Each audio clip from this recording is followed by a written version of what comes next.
అందరికీ ప్రైస్తలోడండి. ఈరోజు మనం ఆదికాండము 6వ అధ్యాయం 1 నుండి 22 వచనాలు చదువుకుందాం.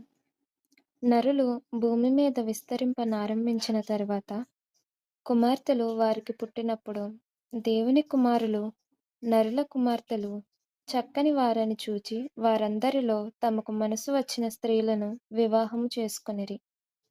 అప్పుడు యెహోవా, నా ఆత్మ నరులతో ఎల్లప్పుడూ వాదించదు.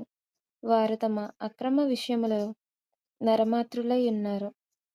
అయినను వారి దినములు 120 ఏండ్లగునెను. ఆ దినములలో నెఫీలీయులను వారు భూమి మీద నుండిరి, తరువాతనూ ఉండిరి. దేవుని కుమారులు నరుల కుమార్తెలతో పోయినప్పుడు వారికి పిల్లలను కనిరి. పూర్వకాలమందు పేరు పొందిన శూరులు వీరే. నరుల చెడుతనము భూమి మీద గొప్పదనియు వారి హృదయము యొక్క తలంపులలోని ఊహ అంతయు ఎల్లప్పుడూ కేవలము చెడ్డదనియు యెహోవా చూచి తాను భూమి మీద నరులను చేసినందుకు యెహోవా సంతాపం నుండి తన హృదయంలో నొచ్చుకొనెను. అప్పుడు యెహోవా, నేను సృజించిన నరులను, నరులతో కూడా జంతువులను, పురుగులను, ఆకాశ పక్షాదులను భూమి మీద నుండకుండా తుడిచివేయుదును. ఏలయనగా నేను వారిని సృష్టించినందుకు సంతాపం నొందియున్నానెను. అయితే నోవాహు యెహోవా దృష్టియందు కృప పొందినవాడాయెను. నోవాహు వంశావళి ఇదే. నోవాహు నీతిపరుడును, తన తరములో నిందారహితుడనై యుండెను. నోవాహు దేవునితో కూడా నడిచినవాడు. షేము, హాము, యాపేతను ముగ్గురు కుమారులను నోవాహు కనెను. భూలోకము దేవుని సన్నిధిని చెడిపోయియుండెను. భూలోకము బలాత్కారముతో నిండియుండెను. దేవుడు భూలోకమును చూచినప్పుడు అది చెడిపోయియుండెను.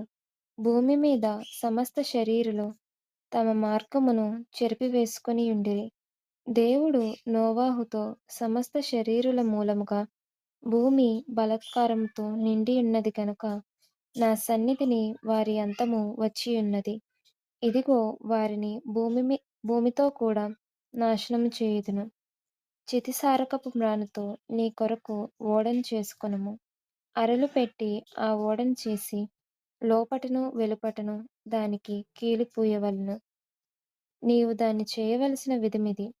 ఆ ఓడ 300 మూరల పొడుగును, 50 మూరల వెడల్పును, 30 మూరల ఎత్తును గలదై ఉండవలెను. ఆ ఓడకు కిటికీకి చేసి పైనుండి మూరెడు క్రిందికి దాన్ని ముగించవలెను. ఓడ తలుపు దాని ప్రక్కన ఉంచవలెను.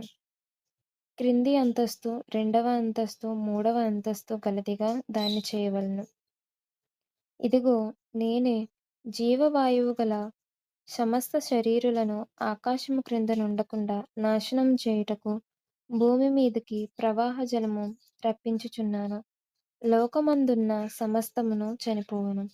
అయితే నీతో నా నిబంధన స్థిరపరచుదును. నీవును నీతో కూడా నీ కుమారులను, నీ భార్యయు, నీ కోడండ్రును ఆ ఓడలో ప్రవేశింపవలెను. మరియు నీతో కూడా వాటిని బ్రతికించి ఉంచుకొనుటకు సమస్త జీవులలో అనగా సమస్త శరీరుల యొక్క ప్రతి జాతిలోనివి రెండేసి చొప్పున నీవు ఓడలోనికి తేవవలెను. వాటిలో మగదియు ఆడదియు నుండవలెను. నీవు వాటిని బ్రతికించి ఉంచుకొనుటకై వాటి జాతుల ప్రకారము పక్షులలోను, వాటి జాతుల ప్రకారము జంతువులలోను, వాటి జాతుల ప్రకారము నేలను ప్రాకు వాటన్నిటిలోను ప్రతి జాతిలో రెండేసి చొప్పున నీ యొద్దకు అవి వచ్చును. మరియు తినుటకు నానా విధములైన ఆహార పదార్థములను కూర్చుకొని నీ దగ్గర ఉంచుకొనుము. అవి నీకును వాటికిని ఆహారమగునని చెప్పెను. నోవాహు అట్లు చేసెను.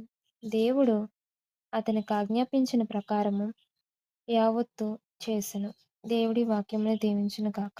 ఆమేన్.